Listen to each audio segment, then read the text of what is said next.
Os homens reunidos nesta sala são os principais nomes de um ramo da ciência que pretende responder questões como estas. Ao contrário do que a gente apregoou por 150 anos, há evidências de inteligência na vida e no universo.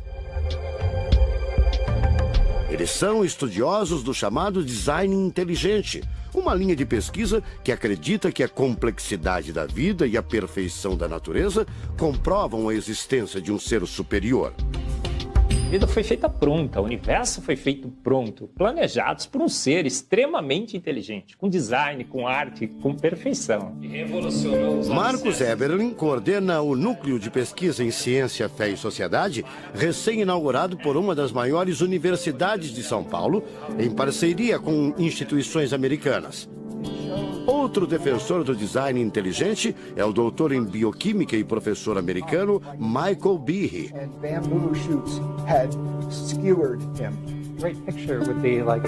Brian Miller é doutor em física. Ele coordena as pesquisas da Universidade de Duke, nos Estados Unidos. Seria um super engenheiro, um super arquiteto? Você pode dizer isso, responde o físico. Um arquiteto que tinha a vida em mente, um criador que fez a vida deliberadamente.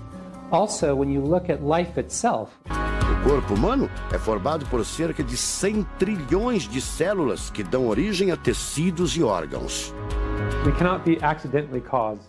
Life is not an accident. O americano Douglas Axie estuda biologia molecular há mais de 25 anos. Ele garante: não existe a mínima possibilidade de a vida ser um acidente, um acaso da evolução do planeta.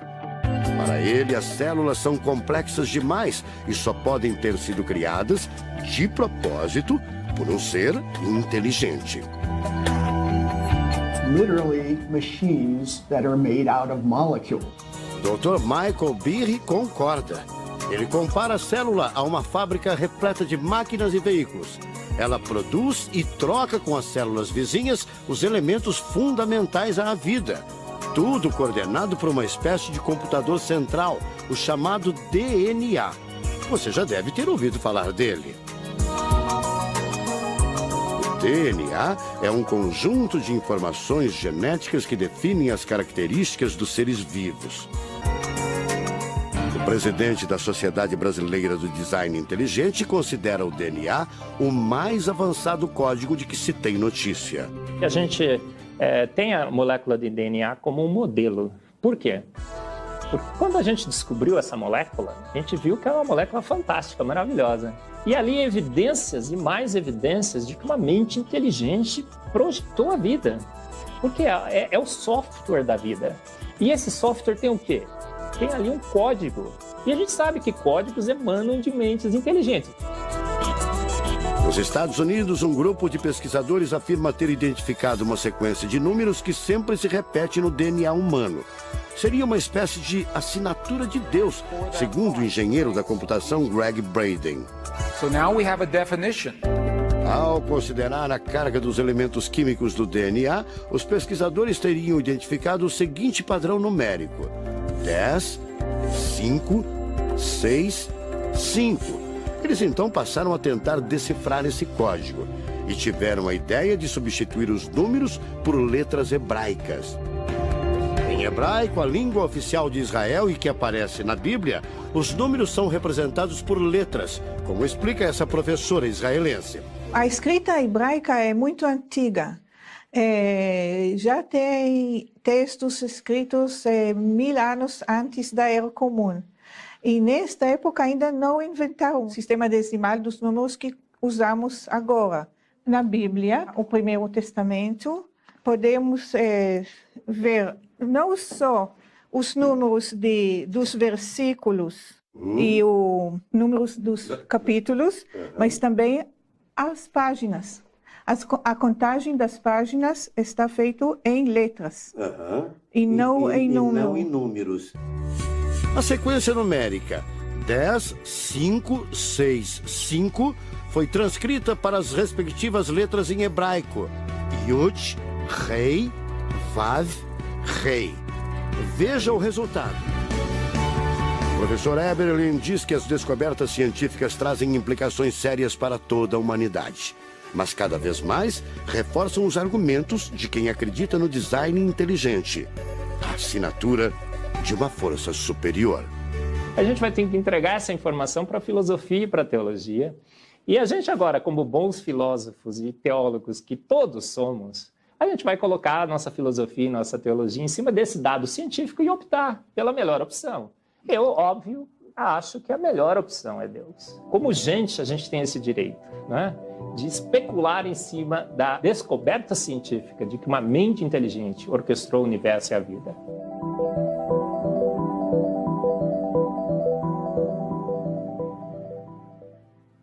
E a enxurrada, a avalanche de dados hoje está falando muito mais alto do que os cientistas.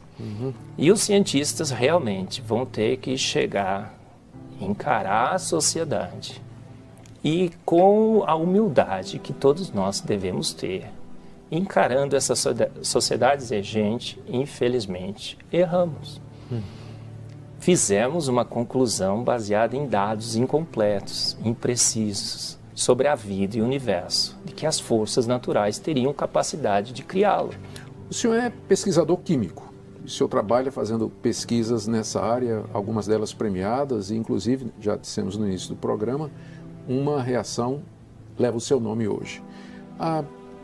Numa entrevista a um jornal recentemente, você disse que como químico você percebe na sua análise, na sua pesquisa, aquilo que você chamou de assinatura de Deus.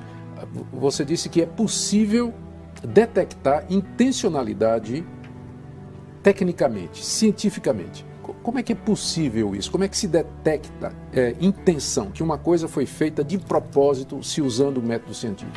A ciência sabe, ela tem estratégias, ela tem metodologia. O método científico é capaz de detectar a propósito, design, a ação inteligente. E é utilizando essa mesma metodologia que a teoria do design inteligente analisa a vida e o universo. E quando ela abre a caixa preta da vida, quando ela abre o DNA, quando ela abre a maquinaria da vida, o que ela vê ali é a assinatura química de uma mente inteligente. O DNA, com toda essa informação absurda, como ele é formado? Ele é uma dupla hélice, né? Ele tem duas partes. Vamos supor, uma parte a gente recebe do pai, outra da mãe. Duas partes, tá? E essas duas partes são conectadas por pontes. Não é em todo lugar, não é em toda informação que tem as pontes. Tem algumas pontes. Essas pontes seguem um padrão de espaço, que é o seguinte. São 10 unidades de informação, então é uma ponte. Depois vem 5 unidades com a ponte, depois 6 e depois 5. Esse padrão se repete várias vezes. 10, 5, 6, 5. Então eu quero que vocês gravem na cabeça. 10, 5, 6, 5. Em hebraico, cada letra equivale a um número. Tem Aleph, Bet, Gimel, Dalet. Então Aleph vale 1, Bet vale 2 e assim vai. Vamos supor que fosse o nosso alfabeto. É como se a letra A valesse 1, a letra B valesse 2, a C 3, o D 4. Seria isso, ou seja, as letras valem números. E vamos dar uma olhadinha no nome do Criador do Universo. Ele é escrito da seguinte forma: 4 letras, em hebraico. Yud, Rei, Vav, Rei. Se a gente usar o nome do Criador do Universo, Yud, Rei, Vav, Rei, adivinha quanto que vale o Yud? 10, Rei, 5, Vav, 6, Rei, 5. Yud, Rei, Vav, Rei. O nome do Criador do Universo é o que une as duas partes da célula de DNA. Havia um rei judeu chamado Hizquial, em português, Ezequias. O profeta Isaías, ou Yeshayahu em hebraico. Uma descoberta pequena no tamanho. Apenas 1 centímetro de diâmetro e 9 milímetros de espessura. Mas gigante no significado. É uma evidência de que a Bíblia tem seus fundamentos históricos reais, verdadeiros. Este é o selo de Ezequias. Análises comprovaram que o objeto tem cerca de 2.700 anos. O selo real funcionava como um carimbo que garantia ao rei a propriedade de bens de consumo tão preciosos naquela época. Também conhecido como bula, esse tipo de selo era usado para autenticar e lacrar documentos escritos em papiro ou pergaminho, que, quando prontos, eram enrolados e amarrados com pequenas cordas. Só então eles recebiam a impressão do anel oficial. O achado confirma a existência de um dos reis mais antigos e famosos da história. O selo traz a seguinte inscrição em hebraico antigo: pertencente a Ezequias, filho de Acás, rei de Judá. A arqueóloga Eilat Mazar, da Universidade Hebraica de Jerusalém, foi a responsável pelas escavações. Ela explica que o fato do selo ter sido encontrado num sítio arqueológico garante a autenticidade. Ele existindo e sendo ali a inscrição, né, o nome do rei Ezequias, inclusive com sua paternidade, sua filiação, tudo isso é um registro histórico de que Ezequias realmente existiu. Of one of ancient Israel's most famous kings. Chris Mitchell brings us that story now from Jerusalem. We discovered the seal impression imprinted by King Hezekiah himself, saying very clearly in ancient Hebrew, Lechizkiyahu, Achaz, Melech Yehuda, belongs to Hezekiah, son of Achaz, king of Judea. For Mazar, it was the discovery of a lifetime. Astonished. This was, I think, this was most amazed find for me personally, ever. I was kind of amazed. נוקתה, התברר שהיא נושאת את השם יאכל בן של עמיהו, אחד משריו של המלך צדקיהו, מאותם אלה שביקשו את מותו של הנביא ירמיהו, להחזיק את הבולה הקטנה, הסנטימטר הזה ביד. Shalom and good evening. Prime Minister Benjamin Netanyahu declared ahead of an official trip to Paris. Shalom and good evening. While Prime Minister Benjamin Netanyahu sends a warm welcome ahead of you.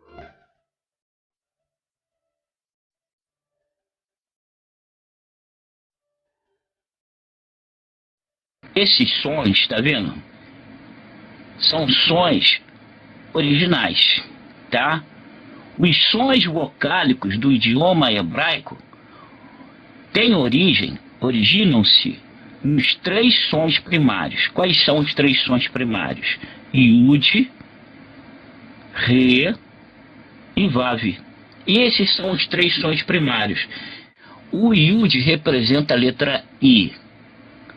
O Re representa a letra A. E o Vav representa a letra U. É o som primário. É o som original. Compreenderam? Os sinais massoréticos é acessório. É sujar o hebraico. Entendeu? Você suja o hebraico quando você coloca sinal massorético. E se eu disser como vogal, eu vou ter o I, vou ter o A e vou ter o U. Quais são os sons primitivos? Não adianta vir com historinha. O som primitivo são esses três, tá? Esse, o I, o A e o U. Ou seja, o Yud, o Re e o Vav, tá? Esses são os sons primitivos. Não adianta...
descendente de Abraham, um israelita, Davi Peres Zahem.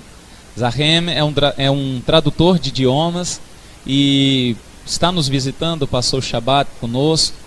E eu gostaria de fazer algumas perguntas aqui a Zahem, porque ele tem autoridade para falar sobre tradução, tem autoridade para falar sobre algumas regras que se usa por meio da tradução. Eu gostaria de me portar aqui como um interlocutor e fazer a pergunta que talvez você que está assistindo gostaria de fazer a Zahem. A primeira pergunta, Zahem: as pronúncias nominais existentes na Bíblia estão corretas? Eu sempre sou, nas minhas palestras e nos estudos que realizamos, categórico. Não. Eu não posso te estar dizendo e dar uma volta ao redor do mundo para te explicar algo que é completamente ilógico. Meu nome é Davi Peres. E esse será o nome que eu vou levar até a eternidade. No entendimento de tradutores e intérpretes através do mundo inteiro, há uma fidelidade que é feita com nossos estudos de ser fiel a uma tradução. E um dos pontos principais de tudo isto, que nomes próprios de pessoas não tem tradução.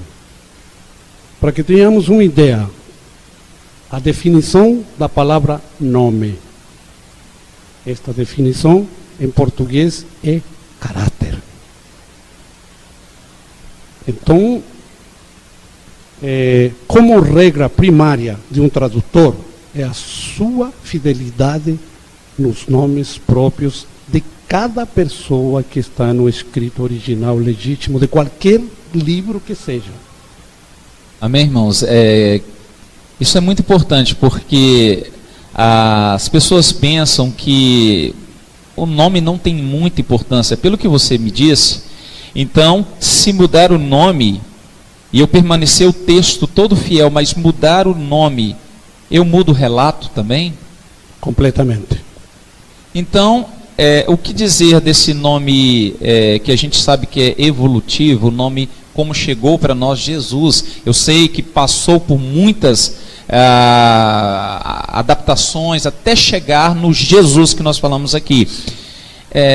O nome Jesus pode ser empregado se referindo ao Messias de Israel? Não. Mas você vai ter que brigar agora com o Vaticano inteiro. Eu tenho uma explicação tanto científica de tradutores que estudaram para isto. Eu recebi um dom do Eterno e recebi esse dom justamente para guardar, preservar, lutar por esse nome. Primeiro que no idioma santo do hebraico não existe a letra J. Ela foi inventada mais ou menos pelos muçulmanos perto do ano 1360, após a Era Comum. Então não há uma cabibilidade que alguém me diga que Jesus é o nome do Filho do Eterno, porque isto é completamente ilegítimo. Isto não existe no original do paleo-hebraico. E sim, Yeshua. E isto eu farei questão de pronunciar em qualquer encontro, em qualquer palestra, em qualquer idioma, da sua legitimidade do seu Jesus. Tem um significado essa palavra? Ou foram adaptações sistemáticas? Uma das primeiras colocações que foram feitas após a deturpação e de uma série de concílios, que não cabe o caso explicar agora. Primeiro foi colocado Jesus. O significado disso é porco, na tradução oficial para o português. Eu estou sendo bem direto, objetivo. Jesus é traduzido como cavalo. E o Filho do Eterno não tem este nome. Isso pode dar importância ao que está escrito em Gileano Apocalipse, que a meretriz, aquela potência religiosa, iria ter em suas testas, nas suas consciências, nomes de blasfêmias? Exatamente. Aquele que lê e estuda, ele entende. Quando o Eterno colocou, está muito bem traduzido ali, não tem falha. Não há nenhum iude arrancado. Não há nenhuma vírgula arrancada. Busca-me de todo o teu coração, de todo o teu entendimento, de toda a tua força. Busca-me. Busca-me. E Ele, o Eterno, vai te entregar cada nome na tua mão. Cada nome, cada palavra, cada tradução correta. Ele te vai entregar todas as formas corretas de cada palavra que Ele deixou para seguir um caminho maravilhoso. Então, a função do Satã, em todo este tipo de traduções, a grandiosa função dele, que vai cair já por terra, é confundir. E nada melhor que através de idiomas. Mas eu posso garantir para meu amado aqui que não existe possibilidade nenhuma de nomes serem mudados. Nenhuma. É ilegítimo. É inverdadeiro isto que fizeram. Então, isto quer dizer que quando diz que essa meretriz iria embriagar todas as nações, cabe a mim uma interpretação. Um bêbado não percebe o que faz. Exatamente. Isso quer dizer que as pessoas que beberam dessa doutrina estão como que embriagadas, não têm a noção da profundidade, da importância que é essas questões. E isto ficou bem claro, acredito que quem está assistindo também tem essa impressão.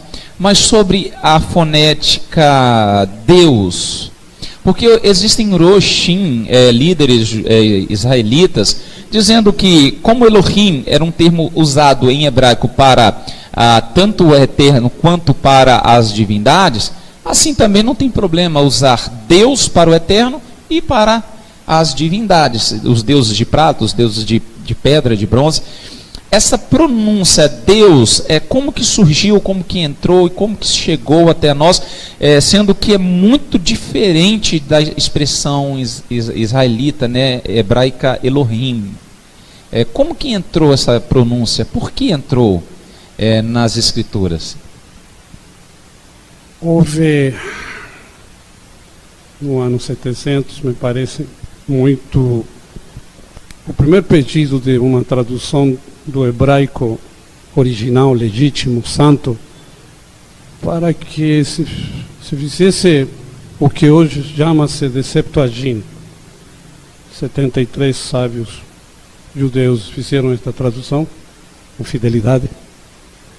Mas aí houve algo feito por um grupo chamado de maçoretas, que seria nada mais nada menos que os escribas, que na sua própria parte ali se mudou muito do entendimento, ali se mudou muito do conhecimento e do sentimento daquilo que estava dito e colocado para o povo de Israel, certo? Então agora vamos propriamente para a palavra Deus. Como tradutor, eu sempre sou enfático, prático, objetivo e direcionado. Doa quem doer. Eu não vou permitir que haja uma forma ilegítima de algo tão grandioso como é o nome do Eterno. Eu não permito, nem como tradutor e muito menos como uma pessoa que tem um entendimento disto, né? O que foi realmente feito para facilitar? Se você vai no dicionário Stronger, que é o dicionário mais utilizado por tradutores, que te dá uma capacidade de entendimento até de 10 possíveis traduções de uma palavra qualquer, comum. Eu vou colocar a palavra que ele coloca, Zeus. Então, a palavra o nome santo original do meu Pai, do nosso Pai, do Eterno, Yahweh, ou Yah, como carinhosamente Davi chamava, ou Yahud, Yahweh, é muito diferente daquilo que foi traduzido. É totalmente contrário àquilo que a escritura original tem. Existe um tetragrama, existe um paleo-hebraico que foi colocado muito lindamente e com letras muito bem colocadas sobre o nome do Eterno. Então, como tradutor, eu quero te dizer, aquele que está com sua dúvida no seu coração, meu querido irmão disse que a grande meretriz está como embriagada. Acorda dessa embriaguez, porque o tempo é curto. Acorda porque o nome do Eterno foi como que se diz na palavra em português que agora esqueci, adulterado completamente. Foi colocado como algo que não convém, que não disse, que não se traduz. Então, usurpado também. Então, se existe alguma dúvida sobre isto que eu te estou dizendo como tradutor, hoje você tem muitos e muitos estudos, e Israel abriu portas e mais portas na internet, em todo lugar. Existem pessoas que estão estudando profundamente. Busque elas, esclareça seu coração, porque há muitos efraimitas que estão sendo chamados, e eles estão sentindo isto no coração, estão se sentindo israelitas. Então, busca ao Eterno, busca seus verdadeiros nomes. Hoje você já sabe, não tenha dúvida, saia dessa embriaguez. Irmãos, é muito forte. A gente está falando de coisas muito importantes, e eu estou sentindo aqui a rua do Eterno mesmo. Eu estou me emocionando desde quando nós começamos, porque a gente está falando isso, não é por arrogância, é por amor. Porque quando a gente fala que o nome de todos está sobre todos os nomes, foram arrancados de nós, sem nós termos o direito de falar se queríamos ou não. E agora, já o tempo da sonolência, da embriaguez, já passou. Essa pequena entrevista, essa humilde entrevista, vem com a conotação de desperta tu que dormes, né? Vem como um grande som de shofar tocando, para que as pessoas consigam entender a voz. Quando em Guiliana diz lá, Apocalipse, que os Melahim, os anjos do Eterno, estaria com uma palavra para entregar aos habitantes da terra. Adorai somente aquele, somente, porque nos últimos tempos teriam pessoas adorando outros que não é o Hashem. Por exemplo, quando o Melar, o anjo, ele diz que nós deveríamos somente adorar aquele que fez a terra, o céu e o mar. O anjo traz uma conotação para nós voltarmos para a adoração verdadeira. Eu gostaria de dar um exemplo. Por exemplo, se você pegar as escrituras e a gente pegar uma ferramenta de mudança ali de palavras das escrituras, eu colocar: no princípio criou o Senhor Júpiter, o céu e a terra. Você com certeza vai protestar de forma grandemente, porque você entende que Júpiter é o Deus Sol para os romanos, mas a verdade é que Zeus é Júpiter. E quando você fala lá Deus, você concorda. Mas se nós pegássemos o nome de um ídolo aí muito comum da atualidade e colocarmos, você não aceitaria. E muita gente protestou, muito sangue, não é verdade, Zachem, foi derramado. Muita gente não aceitou a mudança, a prostituição. E hoje muita gente está aceitando. É só questão de palavra, o Eterno não está preocupado com isso. Eu acredito que ele está, porque está escrito que ele purificará os lábios das nações para que todos invoquem o seu nome em um só consenso. E eu acredito que essa purificação começou quando o hebraico começou a ser restaurado há 100 e poucos anos atrás. Não é verdade? Para dar uma palavra pura, tem que dar o idioma puro. Exatamente. Não é isso, Zahem?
Chegado ontem, mas você ficou resfriado. Ontem não seria legal. Não precisava porque de alguém que lesse grego. Hoje precisa. Você não vai acreditar. Bem. Estão me provocando, não? Vem cá, vem cá. O Vamos que lá. acharam? E bem no meio, entre as duas rosetas, tem essa inscrição em grego. Tá, consigo ler Iau. Tá, consigo ler Iau. The text on the second line reads, Yeshayahu, Yeshayahu. This is the Hebrew word for Isaiah. Havia um rei judeu chamado Hizquial, em português, Ezequias.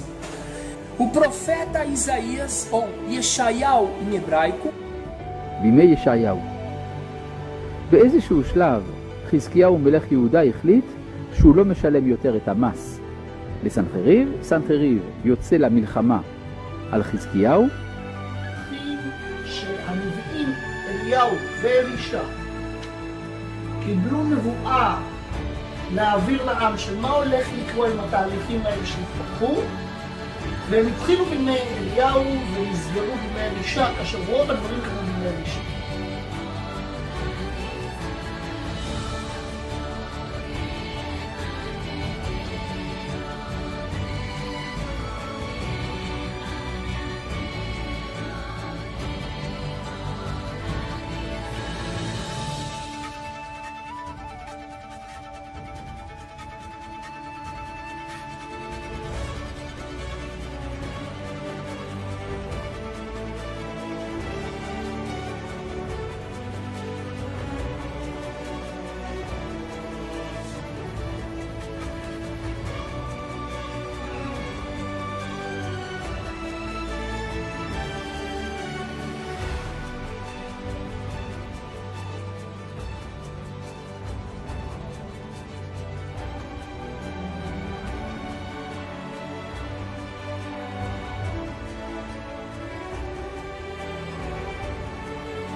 So the text on the second line is indisputable.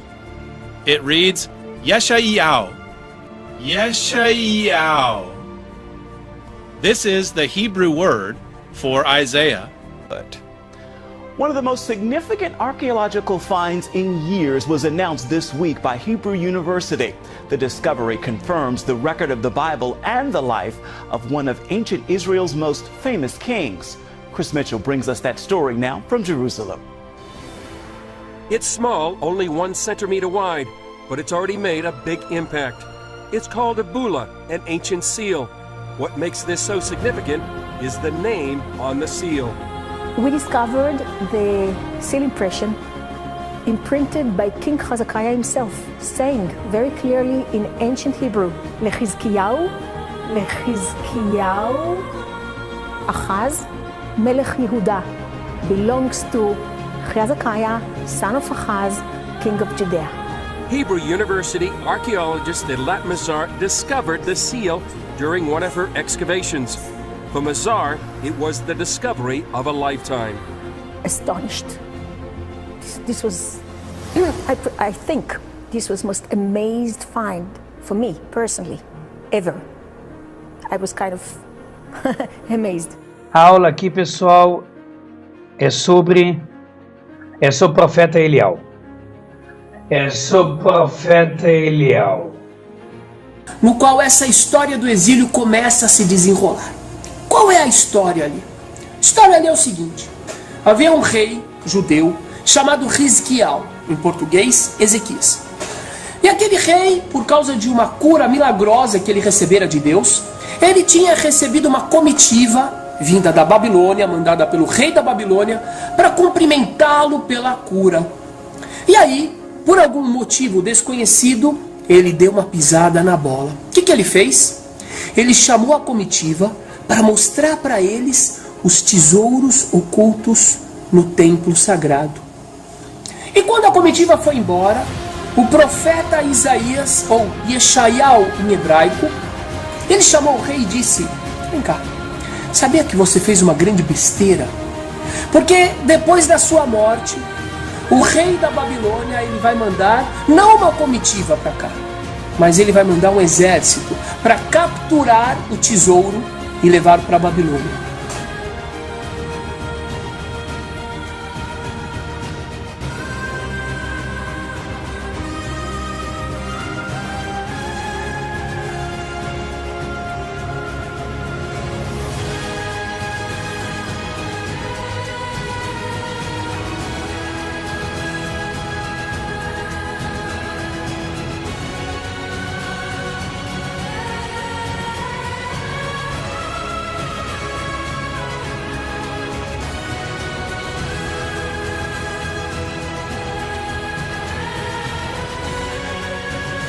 יותר דרוכה. הם קראו את הפסוק הראשון של ספר ירמיהו, ושמעו כך. יפה, ערב טוב, בשעה טובה, אנחנו מתחילים את ספר ירמיהו. ירמיהו, השני מבין הנביאים האחרונים. פרק א', דברי ירמיהו בן חלקיהו מן הכהנים אשר בענתות בארץ בנימין. כן, אנחנו פותחים את ספר ירמיהו.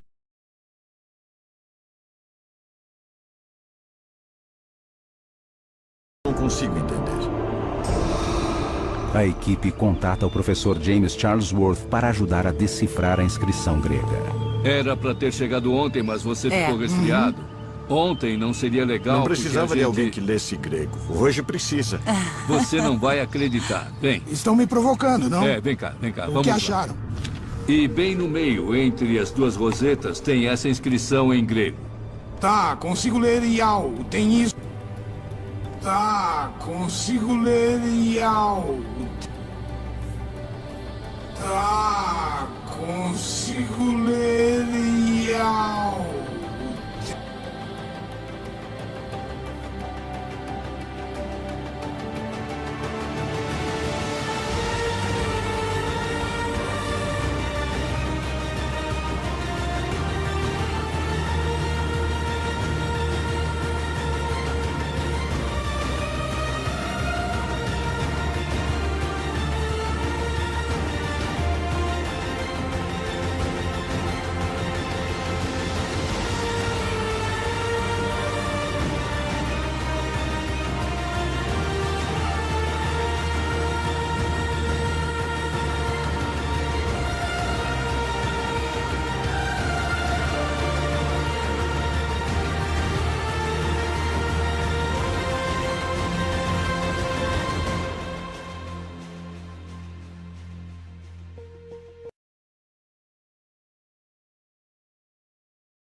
יואו, אימא'לה. שי, תהיה עם הפנים למטה. תהיה עם הפנים למטה. תהיה עם הפנים למטה. זה יותר חשוב לי, הפנים למטה.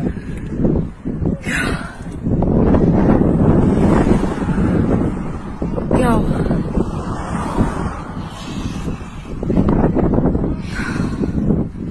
שמע ישראל. שי, המשטרה ממשיכה, אולי נמשיך?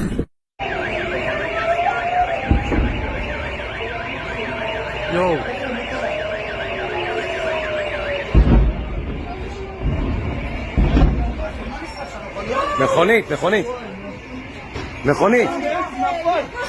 מכונית. תסתכל לשם, לכיוון שם. אני מצלם, הנה, יואו! ראית איך הוא נעלם? הנה! אזעקה, רוצו!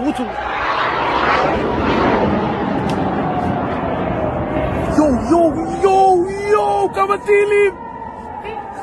זה בא לפה, אני לא מאמין! יואו! הכיפת ברזל...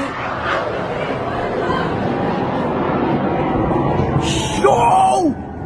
אי אפשר, אני לא יכול, אני חייב לצלם את זה. יואו!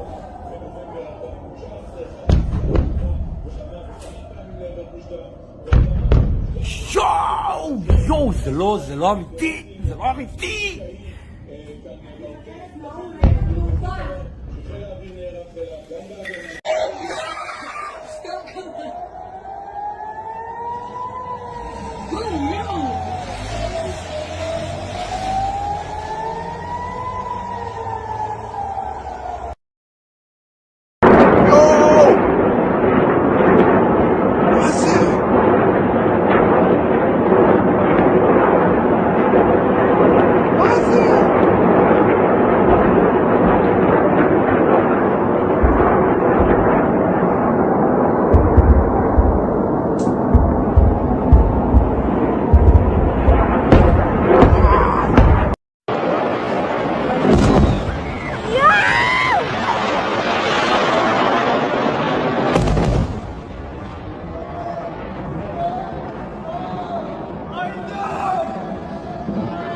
נפל לי בבית.